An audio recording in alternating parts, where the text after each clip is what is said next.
Bonjour, j'espère que tu vas bien. Tu connais la chanson Nouvelle semaine, nouvelle transformation. Et aujourd'hui, je suis avec la plus belle fleur de ton jardin, l'hilarante Rose. Bonjour, bonsoir. Comment allez-vous? Mais ça va super. Très heureuse d'être ici. Et ben je suis très heureux que vous soyez là également. On va faire plein de magie aujourd'hui. J'ai trop hâte de faire cette transformation, j'ai trop hâte de discuter avec Rose. On va parler de plein de choses très intéressantes parce que je suis sûre que tu as plein de choses à nous dire. J'espère que vous allez aimer cette vidéo et let's go. C'est parti. Alors.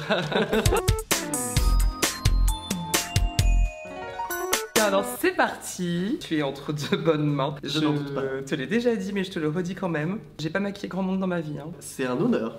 Tu me le rediras à la fin quand même. Je me doutais que t'allais dire ça. Est-ce que tu as préparé ta peau avec un primer car je suis très préparage de peau quand même. Écoute, j'ai fait ma petite skincare, j'ai mis mon petit primer tout à l'heure. Bah alors le drag est fini. Tu vas voir que j'ai une technique très spéciale. Mais ne jugez pas chez vous, j'ai été formée dans une école que personne n'a faite. L'école Buissonnière, c'est pas ça? Exactement. Tu n'hésites pas à me dire si tu à un moment donné je trouve que je fais un truc bizarre. Ok. Il est possible que j'oublie des étapes. D'accord. Alors il faut pas compter sur moi. D'accord, là-dessus. Désolé. J'essaierai de compter sur moi. D'ailleurs, hier j'en ai parlé à Pounani, donc c'est un peu redondant pour vous. Si vous avez vu la vidéo avant l'autre, une ou l'autre avant, Non. vous avez compris l'idée. Vous m'avez sauvé une fois pendant une soirée presse. Parce que je vais le répéter. Mais du coup, moi j'ai rencontré la première fois Rose et Pounani en 2022, il me semble, parce qu'on était dans la même agence. Tout à fait, absolument. Et on s'est croisés sur quelques événements make-up. Et un en l'occurrence, durant lequel j'étais vachement stressée, c'était un peu mes débuts dans les events make-up et tout. J'étais tout seul, je connaissais pas grand monde. J'ai fait une petite crise d'angoisse dans les toilettes à base de ouin-ouin et de pleurs. Ah bon? Vraiment. Et quand je suis sortie, vous étiez là et je me suis dit, il y a des drag queens. Je ne les connais pas, mais ce sera mes mamans pour la soirée.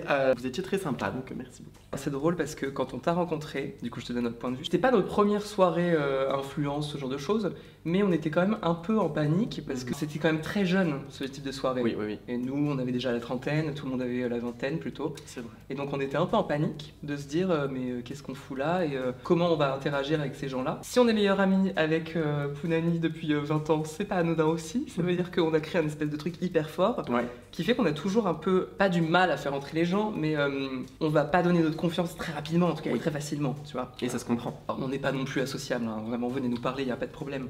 Mais toi vraiment on a eu un très bon feeling. Parce que tu étais quand même très jeune par rapport à nous, mais il y avait un truc de maturité qui nous a parlé. Je vais rentrer dans des stéréotypes, mais pas influenceur hystérique et tu te dis mais qu'est-ce qu'il y a d'autre derrière? Est-ce que tu vois? Non, toi il y avait un vrai truc, donc on s'est dit ah bah écoute, c'est pour ça qu'on n'a pas hésité quand tu nous as proposé cette vidéo. Ah mais ça me fait trop plaisir. Venir. Oh là là, mais là j'ai l'impression que tu vas me servir de la purée, tu vois, à la cantine. Je vais donc appliquer le reste avec un pinceau dû aux fibres. Très professionnel. J'ai envie d'une teinte un peu comme ça, un peu chocolat.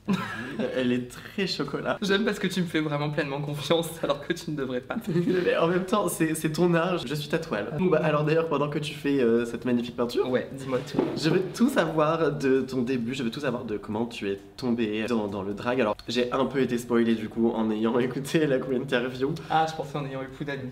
Alors, figure-toi que Pounani ne savait pas trop comment ça a commencé. Donc, peut-être que tu pourras plus éclairer ma lanterne. Bah je ne sais pas. Non, Super. Bon alors c'est vrai que Pounani a une mémoire Ah hyper bon? étonnante. Petit plan beauté. C'est pas là, c'est là. Ah, tu vois. Pas du tout. L'autre. Ah, Pas oui, du tout. super. Je me tiens. Ah là là, je ris déjà parce que je sens que ça va être bien symétrique. Et je vois ce que Pounani veut dire, c'est-à-dire que le début est compliqué à trouver parce que, en fait, le drag à cette époque, c'était vraiment balbutiant. C'est-à-dire que, oui, il y avait des drags qui existaient, mais à Paris, on n'appelait pas ça du drag. Okay. On a commencé, nous aussi, à entrer un peu dans cet art-là, en entendant un peu le mot drag quand même. RuPaul's Drag Race arrivait, pas encore en France, mais c'était aux États-Unis quand même. Nous, on venait pas mal de la scène du théâtre aussi. On avait, en fait, on connaissait un peu ces trucs-là et ces codes du drag. On était déjà un peu dans la scène queer. Oui. Donc, en fait, tu connais aussi cette communauté-là, mais qui est plus, effectivement, qui était plus vaste, en tout cas, aux États-Unis et en Angleterre. Donc en fait, je crois qu'on a développé nos personnages en sachant pas au départ qu'on faisait du drag. Ok. Et au moment... Ça. Voilà, et au moment... Bah ouais, c'est vraiment une autre époque en fait, qui est pas si lointaine. Je dirais que c'était en 2012, tu vois, 2012, Ok, 2011. ouais. Mais du coup, comment vous faisiez pour voir Drag Race? Genre, comment vous avez entendu parler de RuPaul's Drag Race si c'était même pas diffusé ici? Eh bien, c'est une très bonne question. Alors c'est Jules qui a découvert ça. Lui, il était en école d'art. Il en a entendu parler, je ne sais plus comment, mais il a commencé à regarder ça à chaque fois qu'il avait des pauses. Là, c'est vraiment... ne vous méprenez pas, ouais. Ce n'est pas terminé. Pas du tout. Donc voilà, et en fait, à un moment donné, il m'en a parlé assez rapidement. Il m'a dit, il y a une super émission, c'est génial, c'est incroyable, regarde, c'est des drags, c'est une compétition. Et ce qui est drôle, c'est qu'aujourd'hui, quand tu regardes la saison 1, t'es là, mais qu'est-ce que c'est que ce truc? Comment on a pu imaginer que ça marcherait? Il y a un filtre gras surtout. Mon Dieu. Et puis j'imagine pas, parce qu'en plus, si tu le regardes de manière un peu illégale, ça doit être encore pire, parce que la qualité n'est même pas optimale. Donc comment tu fais pour... T'as tout à fait raison, j'avais oublié cette petite partie. Donc là, vous aviez peut-être commencé à mettre un peu un nom sur ce que vous faisiez. Exactement. Je finissais mes études, et Pounani sûrement aussi, ou elle a fini un peu avant. Début de métier, fin d'études. Oui, on avait nos métiers, mais qu'en même temps, on avait toujours ce besoin de créer autre chose. En fait, on a toujours eu besoin d'avoir plein de projets, par contre. Ça, c'est sûr, on est hyper créatif. Ton métier est différent quand même. Moi, un peu moins. J'étais psychologue. Moi, j'ai fini mes études de psychologie. Alors, au début, je travaillais dans la fonction publique. Donc, je dois t'avouer que j'avais un peu de temps quand même. D'accord. Ce ne sont pas que des stéréotypes, un peu de temps. C'est-à-dire que j'étais fonctionnaire, donc tu as des horaires qui sont... très marqué, si tu veux. Donc on a fait ça, on a continué à faire du drag, on a continué à créer des vidéos. Assez rapidement, on a été inclus dans un groupe de performeurs. Et là, ça a été un peu la panique parce que moi, je me suis dit, est-ce que j'ai le temps en fait de faire ça en plus de mon boulot? Ah oui, parce que du coup, vous aviez vraiment des gigs pour le coup sur lesquels vous deviez vraiment être. C'était pas du loisir, quoi. Ah non, au début, c'était un peu du loisir. Il y avait pas mal de trucs qui n'étaient pas très payés, puisque dans le monde de la performance, il y a beaucoup de choses qui étaient en tout cas, qui sont peut-être moins maintenant, mais qui étaient très en fait ils sont là juste pour s'amuser donc on va pas les payer. Et donc au final ça nous a pris vachement plus de temps que ce qu'on imaginait, mais c'était génial. J'ai adoré. Mais en fait c'était très très drôle parce que je te donne des anecdotes comme ça, je t'ai dit que j'étais papa. Il y a eu un moment donné par exemple où dans ce groupe dans ce collectif d'artistes on a eu une super opportunité je sais pas si tu connais le 59 Rivoli. L'immeuble avec beaucoup d'artistes là. Exactement, absolument. Donc le 59 nous a dit, écoutez, le lieu, on peut vous le prêter pendant une semaine et vous organisez votre festival. Stylé. Stylé, mais il a pas une cœur peur. T'imagines? Et on a réussi à booker plein d'artistes hyper différents. Rose et Pounani, elles avaient un rôle très précis. Tous les soirs, me semble-t-il, ou peut-être un soir sur deux, on devait présenter un journal en direct. Enfin, en direct, on était assises et le public s'asseyait autour de nous. Très les lectures pour enfants avec des dragues, sauf que c'était pas que pour enfants. Évidemment, on ne parlait pas de sujet d'actualité, on parlait de toute autre chose, vraiment. Enfin, c'était humoristique. Oui, j'écrivais le journal la journée au boulot. Genre entre deux rendez-vous, un truc comme ça? Complètement. Je ne sais pas comment je faisais ça. Quand j'y pense, je me dis, mais le soir, donc je terminais le travail. J'allais directement au 59 rue de Rivoli. Je me préparais, je me maquillais et hop, on animait le journal. Wow. Mais peut-être que je finissais à 17h et que le journal était à 20h, tu vois. C'était la course quand même. Donc on a commencé un peu comme ça, mais ça prenait beaucoup de temps. Bah oui, tu m'étonnes. Qu'il a fallu après quitter votre job. Ouais, complètement. Je voulais avoir mon propre cabinet, être psychologue dans mon propre cabinet, ce que j'ai fait pendant quelques années. Et puis ensuite, le drag a pris tellement de place. Il y a eu Drag Race. Et là, je me suis dit, c'est pas possible. Je ne peux pas jongler avec les deux boulots. C'est-à-dire que quand t'es psychologue, t'as quand même à charge des patients. Oui, tu peux pas bâcler le travail et ne pas être présent quand t'es en séance, ouais. Complètement. Tu peux pas leur dire, je suis désolé en fait, mais j'ai un festival à animer pendant 2 semaines, donc on se revoit dans 2 semaines.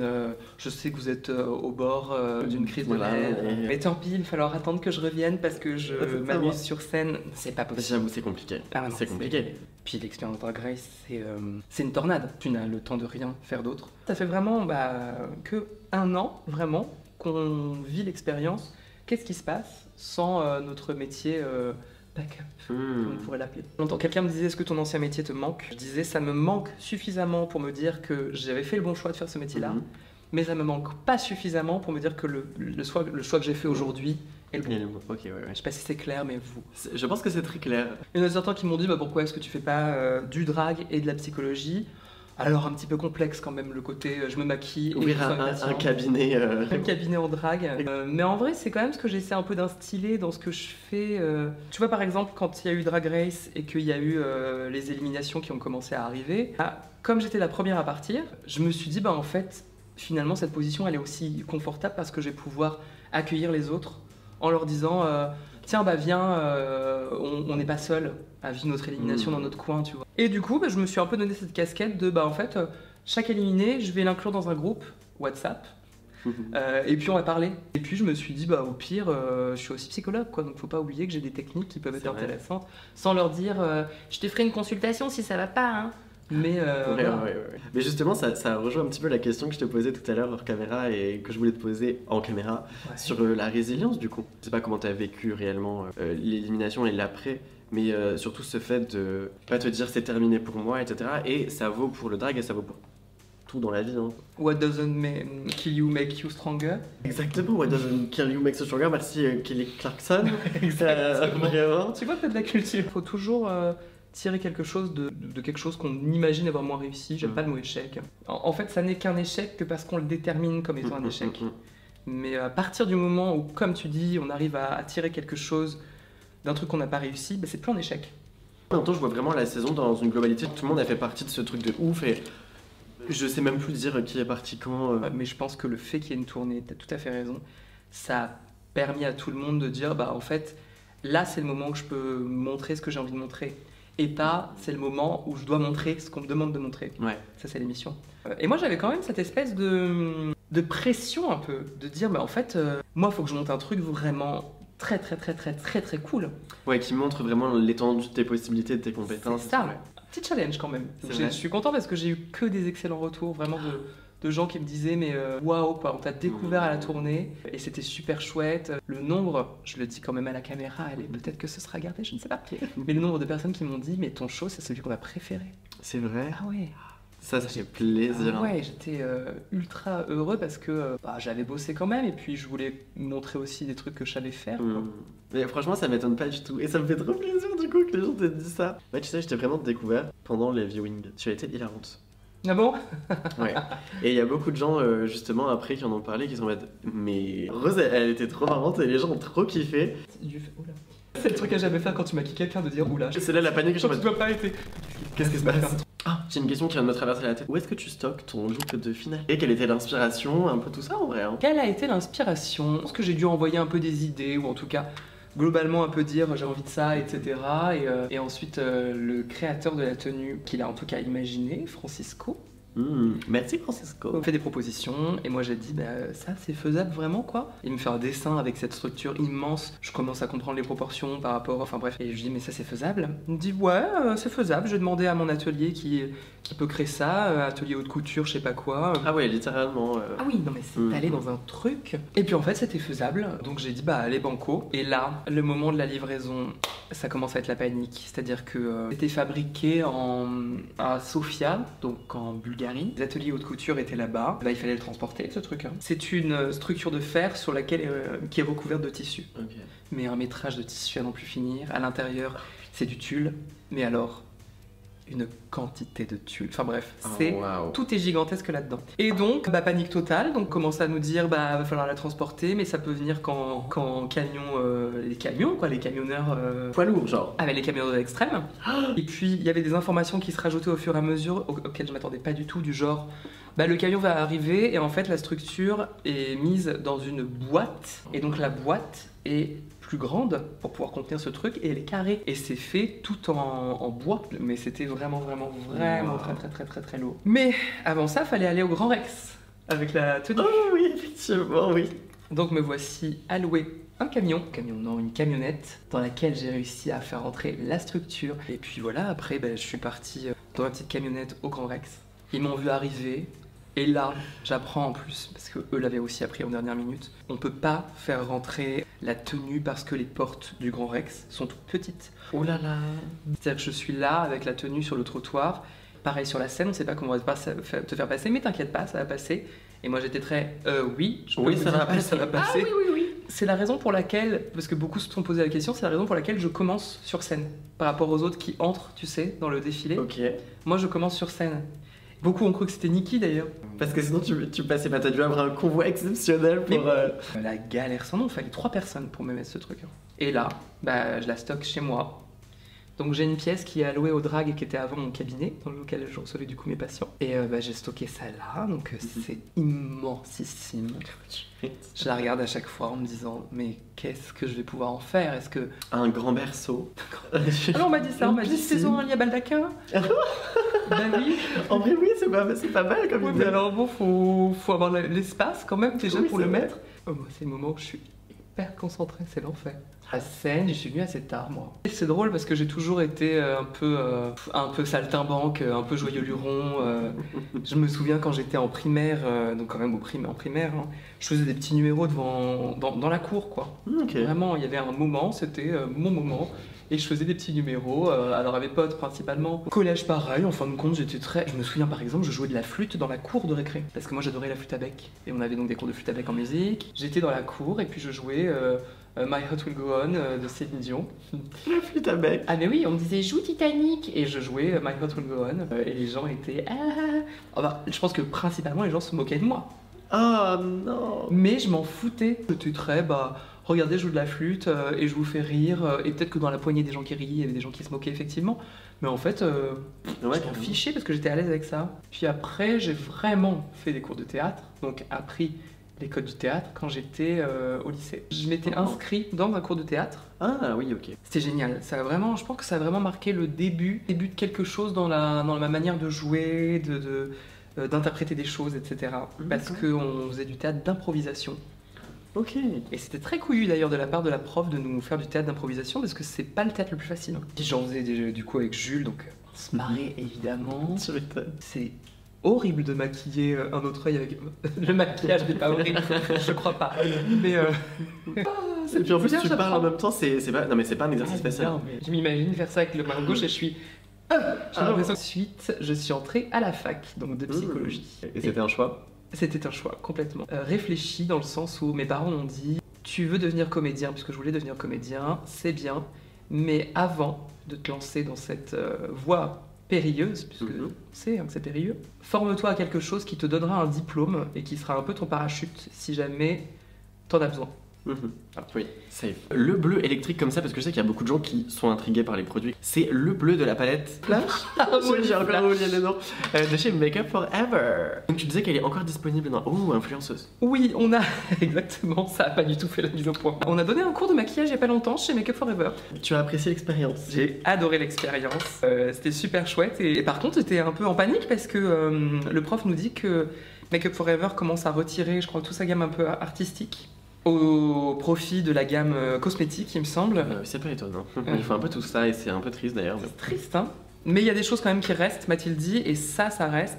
Comment on fait maintenant? Ben voilà. Ha, on va chez la concurrence, bien fait pour vous. Et ben voilà. La palette est incroyable. Encore une fois, elle est bleue en fait. Elle est bleue électrique comme ça. C'est la palette Mayday qu'elle a sortie pour le dernier Halloween. C'est en plus à chaque fois qu'elle fait la promo de ces palettes-là, il y a un film de dingue. Oh, wow. Les fards sont d'un pigmenté. Qualité incroyable. Est-ce que tu as des petites anecdotes de tournée d'ailleurs? Des petits moments qui tu es tombé de scène ou j'en sais rien, ça ne s'est pas arrivé j'espère? Alors franchement non, c'est pas arrivé. Il y a toujours des petits trucs, des petits problèmes techniques tu vois qui arrivent. On avait préparé quand même une bande chantée. Ok. C'est-à-dire qu'on avait enregistré en studio ce qu'on devait normalement chanter en direct. En cas d'angine. Exactement, c'est Okay. ça. Alors la panique c'était peut-être qu'un soir on pourra pas performer parce qu'on n'a plus de voix donc Oui c'est vrai. on lancera la bande etc. Je faisais quand même des imitations sur scène donc s'il y a une bande c'est pas très intéressant quand même quoi tu vois. Et dans les débuts voilà il y a eu des moments où ils m'ont lancé la bande où je chantais déjà. Donc je commence à chanter et tout d'un coup il y a ma voix enregistrée qui sort. Ça faisait un espèce de mix un peu étrange. Mais j'ai une anecdote puisque tu as reçu Cookie il y a pas longtemps. Ouais. Désolé Cookie, mais tu ne m'en voudras pas de raconter ça. Je pense que c'était au Casino de Paris dans les premières dates. Ouais, c'est sûr. On a un final, donc on est toutes sur scène ensemble, etc. On doit avancer et ensuite on doit reculer dans la chorégraphie, un moment comme ça, donc on avance tout en même temps et on recule tout en même temps. J'avance, j'étais à côté de Cookie. Je recule et Cookie me marche sur le pied, mais vraiment, il y a le talon et il y a le pied, la peau. Elle me plante son talon dans le pied, mais évidemment sans faire exprès, hein, parce que certains diront, bah évidemment c'est Cookie donc elle a voulu faire. Elle a fait exprès, c'était voulu. Et voilà. Et le rideau se ferme et c'est drôle parce que j'ai pas très mal. Ok. Donc je suis un peu... Cookie était... Ah pardon, je suis désolée, je t'ai marché sur le pied. Moi j'étais... Non, mais vraiment, ça va. Au fur et à mesure, je me dis, quand même, ça fait un peu mal, quoi. Je commence à voir sur mon collant une marque rouge, tu sais, par capillarité qui commence comme ça à se former. Et là, je suis... Ah mais j'ai peut-être quand même un truc, quoi. J'enlève mon talon, et là, ça commence à goûter sur le sol. Je n'avais jamais eu ça de ma vie. On va expliquer après que le fait d'avoir du coup peut-être une poussée d'adrénaline, avec notamment la scène, le théâtre et puis cette blessure, bah a fait que je ressentais rien du tout. Mais vraiment, j'avais pas mal. Alors que vraiment, ça goûtait sur le sol.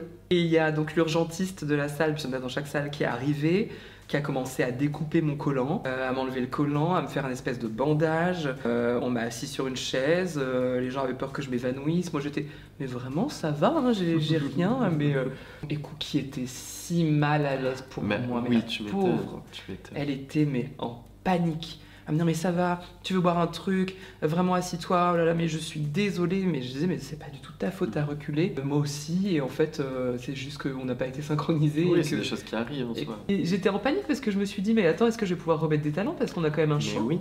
Et heureusement donc il y avait des jours de relâche avant qu'on parte, sûrement à Lille d'ailleurs parce que c'était notre première date de tournée. Très étonnamment, quand j'ai enlevé le bandage, j'avais quasiment rien. Elle a visé volontairement. Un écart entre 2 doigts de pied. Plus de peur que de mal, mais au final. Exactement. Je vais te mettre ça, qui est le Starlit Diamond Powder. Oh, c'est incroyable. Les reflets sont très très beaux. J'ai pas trop d'autres anecdotes en vrai à te raconter parce qu'après c'était que des trucs très fun de on s'amuse entre nous, on est complètement débiles, on est dans les loges, on s'embête. On s'est dit tiens, à partir de maintenant on va se cacher les choses. J'étais pas du tout dans le game. Enfin, j'étais indirectement, je sais pas trop mentir, j'ai du mal avec ça. Elles ont commencé à se cacher des choses et à dire non, c'est pas moi qui l'ai caché, non, mais qui est-ce qui l'a mis là? Mais non, il est pas ici. Et moi, vraiment, j'y jouais pas, mais on m'accusait tout le temps quand même. À la fin de la tournée, vraiment, on s'est révélé. Ok, qui est-ce qui avait caché mon gilet juste ici dans le frigo? Ah bah c'est moi. Ah d'accord. Il y a des choses, on ne sait pas aujourd'hui, toujours, qui les a cachées. On accuse Moon. Elle a toujours démenti. Faut-il la croire? Je ne sais pas. Je ne sais pas. Waouh. On voit que ça brille un peu. On voit que ça brille.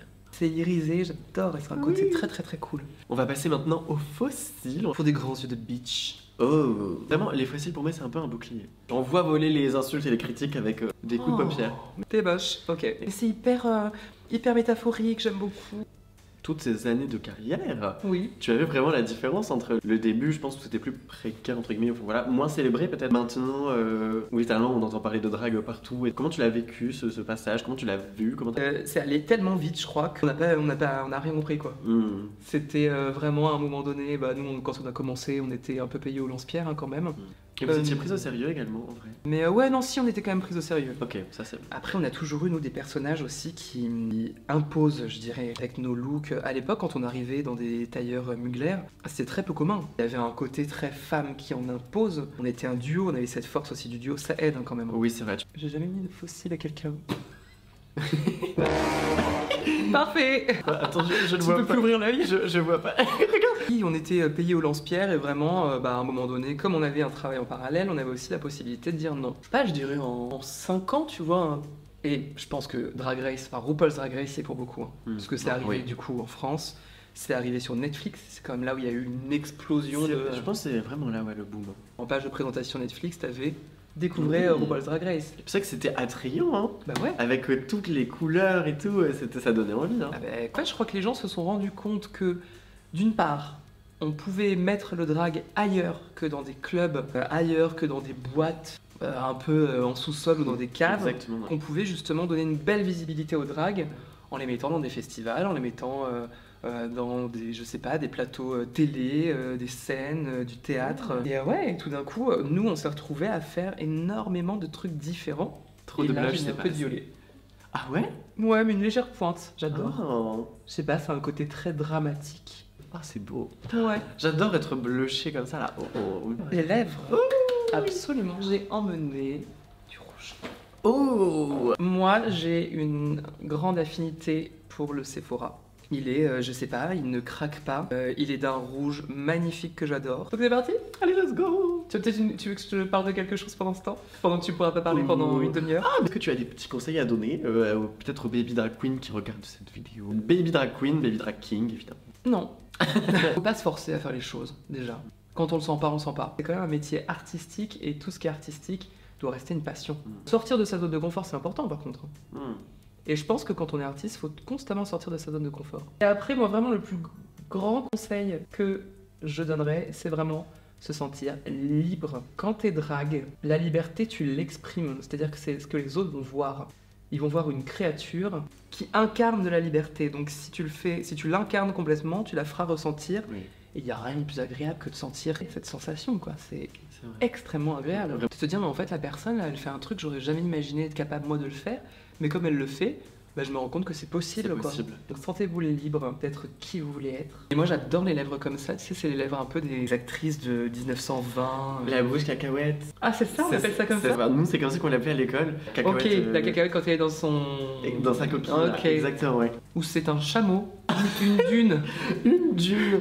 Oh yes, c'est mon highlighter préféré. C'est vrai. Ouais. C'est une petite marque qui débute, non? Ouais, c'est très peu connu. C'est bien de mettre un peu en avant les petits créateurs et créatrices. Genre Forever Couture, l'humanizer. Et les coutures. C'est le Pearlescent Glow. J'ai pas ici avec l'accent. Pearlescent Glow. C'est très beau, hein. Pardon, mais l'émotion est si... Oh Oh Cowboy. Partout. Avec le même pinceau, parce que pourquoi... Oui, très adapté au nez. Hein. Je connais Rose et Punani. Non, on va pas du tout qui c'est. Je crois que je n'ai rien oublié. Maintenant... On va poser la petite perruque, la petite tenue, et puis voilà, on s'en va femme. Absolument. J'adore. Tu as dit les boucles d'oreilles. Ouais. C'est beau. 150 carats. On peut aller jusqu'à 150 carats. Uniquement chez mon fournisseur. C'est super beau. J'adore la tenue, j'adore la wig. Bah c'est très toi. Oui. Les gants également. C'est trop beau. Est-ce que tu es fière de toi? Écoute, en vrai, oui. Franchement, je te trouve très belle, mais ça fait extrêmement étrange de voir mon mug. C'est drôle parce que j'ai fait un espèce de mix. Et là, tu as mon mug de la tournée que je faisais quasiment tous les soirs sur le look de Diva. Divan. Comment tu le décris d'ailleurs? Un format d'interview un petit peu. Exactement. Un petit chat avec les queens éliminées du coup. Exactement. Et peut-être que le format va continuer avec la saison 3. Who knows? Bon, du coup, j'espère que vous aimez le look, j'espère que vous avez aimé discuter avec nous, j'espère que vous avez pris autant de plaisir que nous. Je sais pas, moi j'ai pris du plaisir. Toi, non? Moi, non. J'avoue, en vrai, je me suis un peu fait chier. Vraiment pas du tout. À l'inverse, j'ai vraiment pris du plaisir. Tu es une personne très intéressante. Bon, merci. Plein de bienveillance et tout, et je pense que vous l'avez capté aussi à travers la caméra. Du moins, je l'espère. Vraiment, merci beaucoup. Merci à toi, j'ai adoré ce moment. J'ai adoré, je me suis beaucoup amusée. J'ai l'impression qu'on se connaît depuis 15 ans. Exactement. En même temps qu'on se maquille depuis. Attends, j'ai eu un doute en mode est-ce que j'étais née? Alors oui, quand même, j'avais 15 ans. Si, mais il y a 15 ans, j'avais quel âge? 8. Il y a 8 ans, j'avais quel âge? J'avais 25? Non, 26. Ouais. Merci d'avoir regardé. Si vous avez aimé, n'hésitez pas à laisser un petit pouce en l'air, à vous abonner, à commenter, etc. Mais surtout, allez suivre Rose sur le compte Instagram Rose et Punani qui s'affiche quelque part là. Loïc au montage ne l'oubliera pas, n'est-ce pas Loïc? Merci d'avoir regardé cette vidéo et on vous fait plein de bisous. Waouh.